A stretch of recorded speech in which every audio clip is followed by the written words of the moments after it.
Kita mulai dari yang bikin ngilu sampai muntah. Nomor 10, mie remas. Krak kruk, suara plastik bening yang diremes paksa sama tangan si abang itu udah kayak musik pengundang selera buat anak-anak SD yang lagi lapar. Mie instan mentah ini diremuk sampai jadi butiran debu, terus disiram bumbu bubuk warna oranye yang warnanya lebih terang daripada masa depan. Baunya yang menyengat langsung bikin hidung gatel. Tapi buat anak SD, ini adalah aroma surga yang harganya cuma 1000-an per bungkus. Masalahnya, bumbu ajaib yang bikin ketagihan itu biasanya bumbu curah kiloan yang gak jelas merek atau kandungannya apa. Sekali kunyah, lidah langsung diserang rasa asin yang gak masuk akal sampai bikin tenggorokan kerasa kering dan seret seketika. Warna bumbunya yang ngejreng itu sering banget nempel di ujung jari dan gak ilang-ilang. Jadi tanda kalau ada campuran pewarna yang sebenarnya bukan buat makanan. Pas lagi asik nyiapin pesanan, tangan si abang biasanya bebas banget kontak langsung sama mie-nya. Padahal tadi habis pegang duit lecek atau stang motor yang kotor. Belum lagi wadah mie-nya dibiarin terbuka lebar di pinggir jalan. Jadi debu knalpot sama kuman beterbangan bebas masuk ke dalam plastik. Plastik pembungkusnya pun kadang cuma ditaruh di kotak kayu yang lembab dan jarang banget dibersihin dari sisa-sisa bumbu lama. Meskipun rasanya gurih banget dan bikin nagih, mie remas ini sebenarnya cuma tumpukan karbohidrat mentah dan micin yang gak punya nutrisi sama sekali. Habis makan ini, rasa haus bakal terus-terusan muncul karena kadar garamnya yang kelewatan tinggi buat ukuran perut anak kecil. Nomor 9, arum manis debu. Lihat deh cara si abang muter-muter stik kayu di dalam mesin panas sampai keluar serat-serat gula warna pink yang numpuk jadi gumpalan gede. Jajanan ini sebenarnya cuma gula pasir yang diputer-puter di mesin panas sampai jadi serat halus yang bakalan langsung lumer pas nempel di lidah. Warnanya yang ngejreng banget plus bentuknya yang gede bikin bocah manapun pasti ngerayu emaknya buat beli satu plastik gede. Masalahnya, kapas manis yang lengket ini punya sifat kayak magnet yang haus banget sama partikel kecil di sekelilingnya. Pas si abang jualan keliling pakai motor, semua debu knalpot, polusi aspal, sampai kotoran yang terbang di udara bakalan nempel erat di serat-serat gulanya. Tanpa sadar, butiran hitam kecil dari polusi jalanan udah nyatu sama gula yang lagi asik dikunyah sampai masuk ke dalam perut. Pewarna yang dipakai buat bikin tampilannya jadi merah menyala juga patut dicurigai, karena biasanya pakai pewarna curah kiloan yang nggak jelas standarnya. Kalau dimakan kebanyakan, lidah bakalan langsung berubah warna jadi merah pekat yang susah banget hilang walaupun udah minum air putih berkali-kali. Belum lagi proses bikinnya pakai mesin tua yang karatan dan jarang banget dibersihin gara-gara sisa gulanya udah ngerak hitam di sela-sela mesin. Meskipun kelihatan cantik dan gemesin, arum manis ini sebenarnya tumpukan gula kotor yang nyamar jadi makanan favorit bocah. Tiap gigitan kapas itu bawa campuran gula murni, pewarna tekstil, sama debu aspal yang langsung meluncur mulus ke dalam tenggorokan. Dan kalian yang punya banyak masalah dengan orang toksik, kita buatin kalian 25 resep menghadapi orang toksik biar kalian hidup dengan tenang. Pahami dan sadari, biar kalian gak dibikin gila sama mereka. Klik link di deskripsi atau di bio, karena kita buka aksesnya sampai 12 April.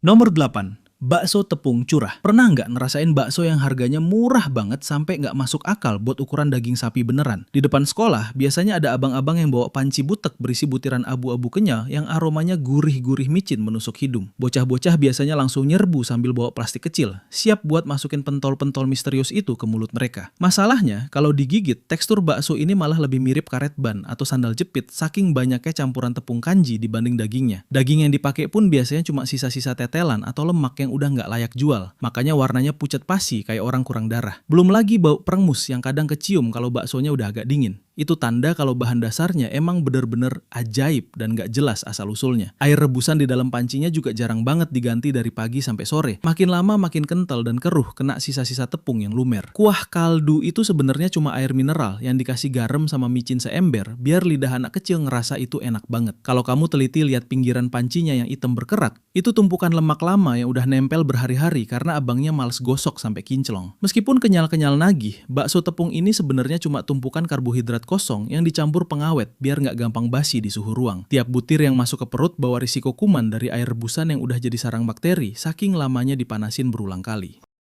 Nomor 7. Cilung minyak. Adonan putih encer dituang si abang ke wajan penuh minyak, lalu digulung-gulung pakai lidi sampai jadi gulungan kenyal yang lenjong. Cilung alias aci digulung ini emang juaranya kalau urusan bikin mata bocah melotot gara-gara atraksi tangan si abang yang lincah banget pas ngegulung di atas pengorengan panas. Baunya yang gurih bercampur aroma telur puyuh emang bener-bener godaan iman yang susah ditolak pas jam istirahat sekolah. Masalahnya, setiap satu tusuk cilung yang diangkat itu sebenarnya nampung minyak goreng yang jumlahnya nggak ngotak sampai netes-netes kemana-mana. kemana-mana. Cilung ini teksturnya licin banget dan bakal langsung meluncur mulus ke tenggorokan bareng sama genangan minyak yang udah dipakai berulang kali sampai warnanya butek. Kalau kamu perhatiin plastik pembungkusnya, baru ditaruh sebentar aja udah langsung transparan gara-gara saking banyaknya lemak jahat yang nempel di situ. Minyak goreng yang dipakai si abang biasanya udah dipanasin dari pagi sampai warnanya berubah jadi coklat tua atau malah hitam pekat kayak oli mesin. Belum lagi bumbu tabur bubuknya yang warnanya merah neon, itu sebenarnya cuma campuran micin sama pewarna yang bikin lidah kerasa kebakar kalau dimakan kebanyakan. Kadang ada juga tambahan saus encer yang wadahnya jarang dicuci, jadi sisa saus lama yang udah basi sering nyampur sama yang baru. Meskipun sensasi kenyal dan gurihnya emang juara, cilung ini sebenarnya adalah bom kolesterol yang siap meledak di dalam perut anak kecil. Setiap gigitan cilung bawa risiko radang tenggorokan yang hebat karena minyak panas yang kualitasnya udah bener-bener hancur lebur.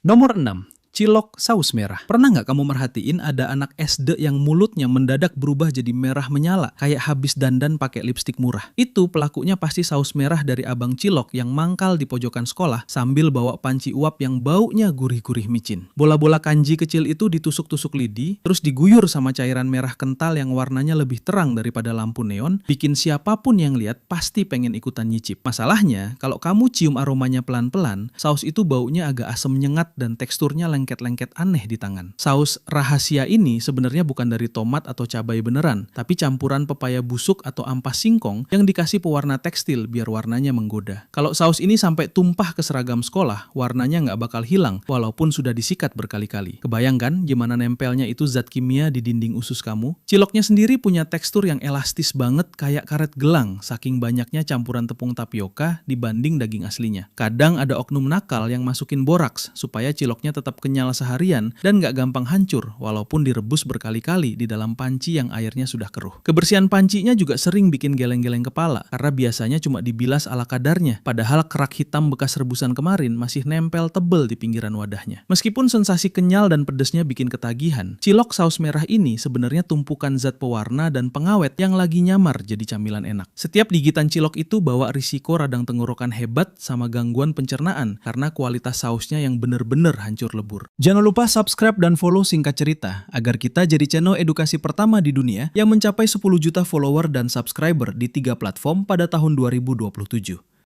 Nomor 5. Tempura plastik. Coba perhatiin abang-abang yang lagi asik negodok sosis atau nugget murah di dalam kuali air mendidih tanpa dikupas dulu plastik pembungkusnya. Bau sangit plastik yang kena uap panas itu nyampur sama aroma ikan-ikanan gawe. Bikin siapapun yang lewat depan gerbang sekolah pasti nengok gara-gara aromanya yang ajaib. Plastik bening itu perlahan mengkerut, mengecil, dan nempel erat banget ke daging olahannya. Seolah-olah mereka udah ditakdirkan buat menyatu selamanya. Masalahnya, air yang bergejolak panas itu sebenarnya lagi proses meluluhkan zat kimia berbahaya dari plastik bening langsung ke dalam tempuranya. Kamu bisa lihat sendiri plastiknya sampai jadi lembek banget. Pertanda kalau partikel mikroplastik sama zat karsinogen udah sukses pindah tugas ke makanan yang bentar lagi masuk ke mulut. Tiap tetes kuah yang kamu hirup itu bukan kaldu ikan beneran, tapi larutan kimia yang nggak bakal bisa hancur di dalam sistem pencernaan kamu sampai kapanpun. Tempuranya sendiri punya rasa yang sebenarnya jauh banget dari kata ikan atau ayam, karena isinya cuma tumpukan tepung tapioka sama micin tingkat dewa. Pas kamu gigit, teksturnya kadang keras di luar tapi banyak di dalam. Tanda kalau itu barang frozen yang udah berkali-kali mencair terus dibekuin lagi di kulkas yang suhunya nggak stabil. Belum lagi saus cocolannya yang ditaruh di botol bekas air mineral yang ujungnya udah item-item kena jamur saking si abang males banget buat nyuci botolnya. Meskipun sensasi anget dan kenyalnya emang pas banget dimakan pas hujan-hujan balik sekolah, tempura plastik ini sebenarnya racun yang dibungkus harga murah meriah. Tiap tusukan tempura itu bawa risiko gangguan hormon sama kerusakan sel jangka panjang gara-gara paparan plastik panas yang masuk ke sistem tubuh kamu.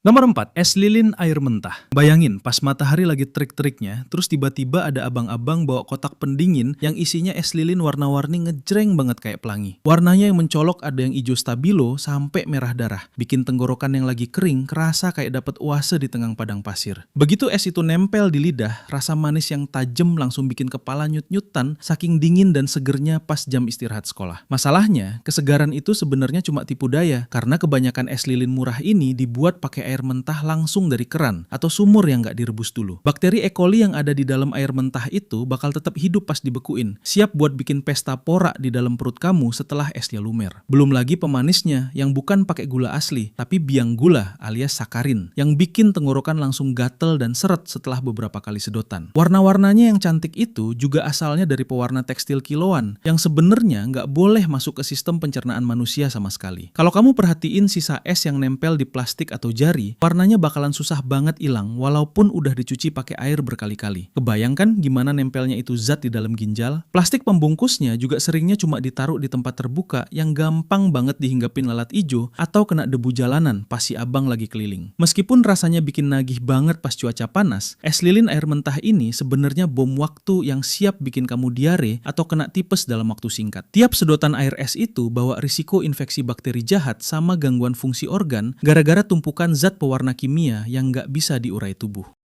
Nomor 3, gorengan plastik. Bakwan sama tempe goreng di etalase pinggir jalan ini tetap kelihatan garing dan kaku seharian, meskipun udah kena angin sore pas jam pulang sekolah. Teksturnya yang renyah banget pas digigit, suara kriuk yang nyaring, plus aroma gurih minyak panas bener-bener jadi godaan maut pas perut lagi keroncongan balik sekolah. Tapi kalau kamu perhatiin bener-bener, warna kuning keemasannya itu kelihatan agak mengkilap aneh. Beda banget sama gorengan yang biasa dibikin ibu kamu di rumah. Masalahnya, rahasia di balik kegaringan yang gak masuk akal itu biasanya berasal dari minyak goreng yang dicampur sama plastik bening atau sedotan yang dilelehin langsung ke dalam wajan. Plastik yang lumer itu bakal nyelimutin tiap butir gorengan, bikin lapisan tipis kayak lilin yang ngejaga teksturnya tetap kaku dan gak gampang lembem walaupun udah dingin. Kamu sebenarnya lagi makan gorengan yang disalut sama polimer kimia yang jelas-jelas bukan buat dikonsumsi manusia normal sampai kapanpun. Minyak goreng yang dipakai juga biasanya udah berkali-kali dipanasin sampai warnanya hitam pekat kayak oli bekas dan baunya udah tengik banget. Setiap kali gorengan itu diangkat, lemak jenuh sama zat karsinogen dari plastik lumer itu langsung nempel erat di sela-sela tepung yang kamu lahap dengan lahapnya. Kalau kamu pegang pakai tisu, minyak yang keluar itu lengketnya minta ampun dan baunya susah banget hilang dari tangan walaupun udah dicuci pakai sabun colek berkali-kali. Meskipun sensasi gurih dan renyahnya emang juara buat ganjal perut, gorengan plastik ini sebenarnya tumpukan racun yang siap nyumbat pembuluh darah kamu dalam sekejap. Tiap gigitan bakwan garing itu bawa risiko kanker jangka panjang sama kerusakan organ dalam gara-gara tumpukan plastik yang nggak bisa diurai sama sistem pencernaan.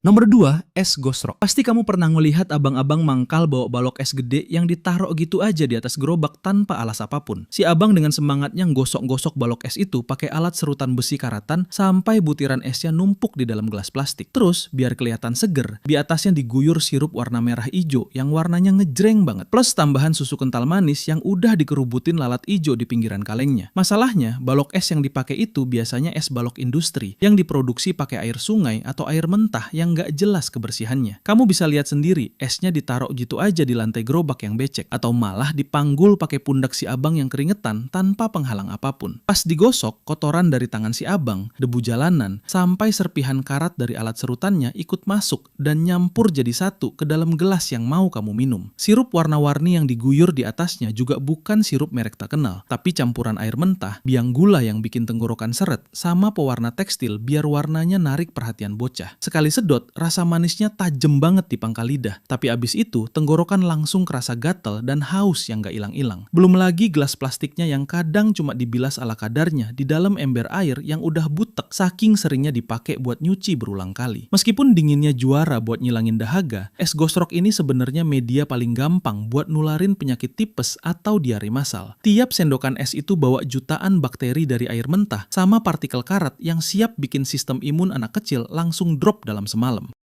Nomor 1, jeli suntik. Ini dia juara dari segala juara jajanan yang paling gak masuk akal. Bayangin, ada jeli warna-warni kenyal yang wadahnya itu bukan cup atau plastik biasa, tapi pakai alat suntik medis yang biasanya kita lihat di puskesmas atau rumah sakit. Si abang jualan biasanya ngaruh jeli-jeli ini di wadah terbuka yang isinya air rendaman. Terus anak-anak tinggal pilih mau disuntikin rasa apa langsung ke dalam mulut mereka. Masalahnya, alat suntik yang dipakai itu harganya murah banget dan biasanya itu alat suntik sekali pakai yang dibeli borongan. Tapi dipakainya dipakainya berkali-kali sampai berbulan-bulan. Bayangin, satu lubang suntikan itu masuk ke mulut puluhan bocah yang berbeda tiap harinya tanpa pernah disterilin bener-bener. Air rendamannya pun udah keruh dan berlendir, jadi sarang kuman sama air liur yang nyampur jadi satu. Terus disedot lagi masuk ke alat suntiknya buat pelanggan berikutnya. Jelinya sendiri punya tekstur yang kenyalnya mencurigakan banget, seolah-olah dicampur boraks biar nggak gampang hancur pas ditarik ulur pakai alat suntik itu. Belum lagi rasa manisnya yang tajam banget karena pakai pemanis buatan dosis tinggi yang bikin tenggorokan langsung kerasa panas dan gatal seketika. Pewarna yang dipakai pun biasanya pewarna curah yang warnanya neon banget, bikin lidah anak-anak berubah warna jadi hijau atau merah pekat yang nggak hilang-hilang seharian. Meskipun sensasi nyuntik ke mulut itu seru banget buat anak kecil, jeli suntik ini sebenarnya adalah mesin penular penyakit yang paling efektif. Tiap tetes jeli itu bawa risiko penularan virus dari mulut ke mulut, mulai dari radang tenggorokan sampai hepatitis yang ngeri banget buat masa depan anak-anak.